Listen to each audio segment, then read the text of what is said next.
അവർക്ക് സെലിബ്രിറ്റികൾക്ക് നൽകുവാൻ വലിയ പണം ഉണ്ടാകണമെന്നില്ല. ദാരിദ്ര്യത്തിന് കുറവൊന്നുമില്ല. സെലിബ്രിറ്റികൾ പ്രതിഫലേച്ഛയില്ലാതെ ഇത്തരം പരിപാടികളെ സമീപിക്കണമെന്ന് ഞാൻ വിനീതമായി അഭ്യർത്ഥിക്കുന്നു. അങ്ങനെ പറയരുത്. നിങ്ങൾ ഇത്രക്കാരാണെന്ന് ഞാൻ വിചാരിച്ചില്ല. അല്ല സാർ, അത് വേണ്ട, ഒന്നും പറയണ്ട. ഇതൊരു മംഗളകർമ്മം നടക്കാൻ പോകുന്ന വീടാണ്. അന്ന വഴി മറക്കാത്തവരെ കാലം എന്നും ഓർത്തുവയ്ക്കും. ആ പഴയ പ്രഭാകരൻ തന്നെയാണോ ഈ സംസാരിക്കുന്നത്? എന്തോ കുത്തി പറയുന്ന പോലെ എനിക്ക് ഫീൽ ചെയ്യുന്നുണ്ട് കേട്ടോ. മിനിസ്റ്റർ ശിവൻകുട്ടി സാർ പറയുന്നുണ്ടായിരുന്നു, വന്ന വഴി മറക്കാൻ പാടില്ല, സെലിബ്രിറ്റീസ് ഒന്നും ഇത്തരം പരിപാടികൾക്ക് പൈസ ചോദിക്കരുതെന്ന്.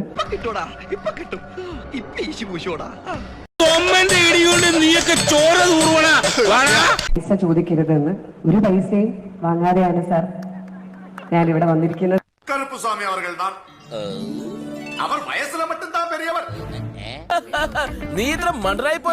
പൈസയും വാങ്ങാതെയാണ് സാർ ഞാനിവിടെ വന്നിരിക്കുന്നത്. ഒരിക്കലും വന്ന വഴി മറക്കില്ല.